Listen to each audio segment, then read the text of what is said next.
শ্রীমদ্ ভগবদ গীতা যথাযথ অধ্যায় 4 page number 218 শ্লোক নম্বর 15 এবং জ্ঞাতা কৃতং কর্ম পূর্বৈরপি মুমুক্ষুভি কুরু কর্মৈব তস্মাৎ তং পূর্বতরং কৃতম। অনুবাদ: প্রাচীনকালে সমস্ত মুক্ত পুরুষেরা আমার অপ্রাকৃত তত্ত্ব অবগত হয়ে কর্ম করেছেন, অতএব তুমিও সেই প্রাচীন মহাজনদের পদাঙ্ক অনুসরণ করে তোমার কর্তব্য সম্পাদন করো। তাৎপর্য: পৃথিবীতে এই দুই শ্রেণীর মানুষ আছে। তাদের মধ্যে এক শ্রেণীর মানুষের হৃদয় সব রকমের কলুষে পরিপূর্ণ এবং অন্য শ্রেণীর মানুষের হৃদয় অত্যন্ত নির্মল। কৃষ্ণ ভাবনামৃত উভয় শ্রেণীর মানুষেরই হিত সাধন করে।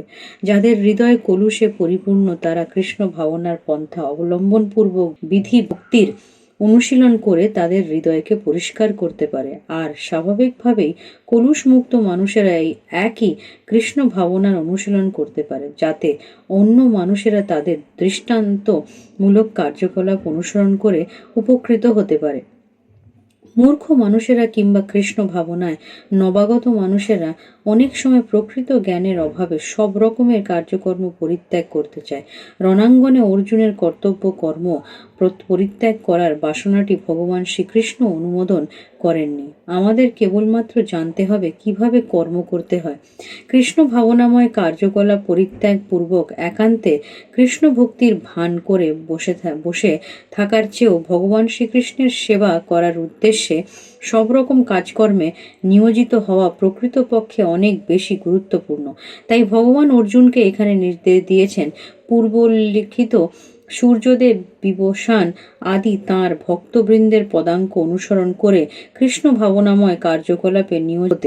পরমেশ্বর ভগবান তাঁর অতীতের সমস্ত কার্যকলাপ সম্বন্ধে অবগত এবং অতীতে ভক্তিযোগে তাঁর সেবায় নিয়োজিত ভক্তবৃন্দের সম্বন্ধে তিনি অবগত। তাই তিনি সূর্যদেবের কার্যকলাপের দৃষ্টান্ত দিয়েছেন। তিনি কোটি কোটি বছর পূর্বে ভগবানের কাছ থেকে এই কৌশল আয়ত্ত করেছিলেন। ভগবান শ্রীকৃষ্ণের এই সমস্ত শিষ্য সমূহকে এখানে মুক্ত পুরুষ বলে উল্লেখ করা হয়েছে, যাঁরা শ্রীকৃষ্ণের নির্দেশ অনুসারে তাঁর সেবায় রত থাকেন। শ্লোক 16 কিং কর্ম কিম কর্মেতি কবয় হ পত্র মোহিতা তত্ত্বে কর্ম প্রবক্ষ্যামি যজ্ঞাতা মুখ্য সেহ শুভাত।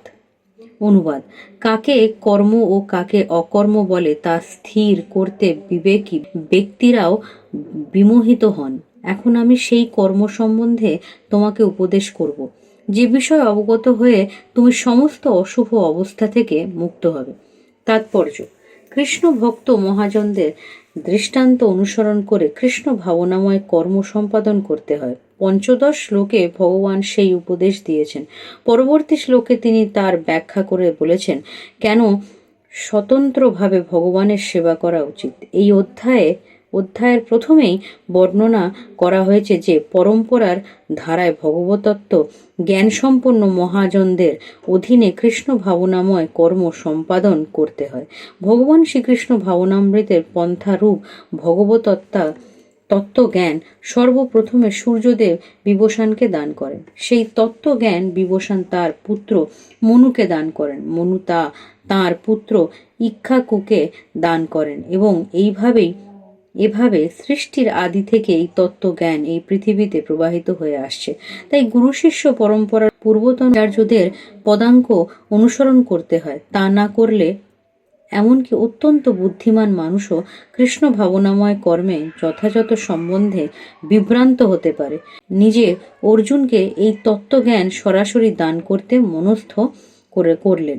অর্জুনের পদাঙ্ক অনুসরণ করে যদি কেউ সরাসরি ভগবানের দেওয়া এই তত্ত্বজ্ঞান আহরণ করেন, তাহলে তিনি আর বিভ্রান্ত হবে না।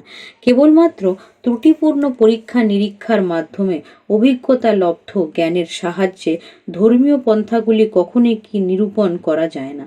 প্রকৃতপক্ষে একমাত্র ভগবানই পরম তত্ত্ব সম্বলিত ধর্মনীতি প্রণয়ন করতে পারেন।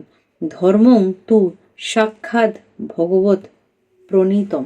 ত্রুটিপূর্ণ জল্পনা কল্পনার মাধ্যমে ধর্মীয় রীতিনীতির ভাবন করা যায় না। ব্রহ্মা, শিব, নারদ, মনু, কুমার, কপিল, প্রহ্লাদ, ভীষ্ম, সুখদেব গোস্বামী, যমরাজ, জনক এবং বলি মহারাজ আদি মহাজনদের পদাঙ্ক অনুসরণ করতে হয়।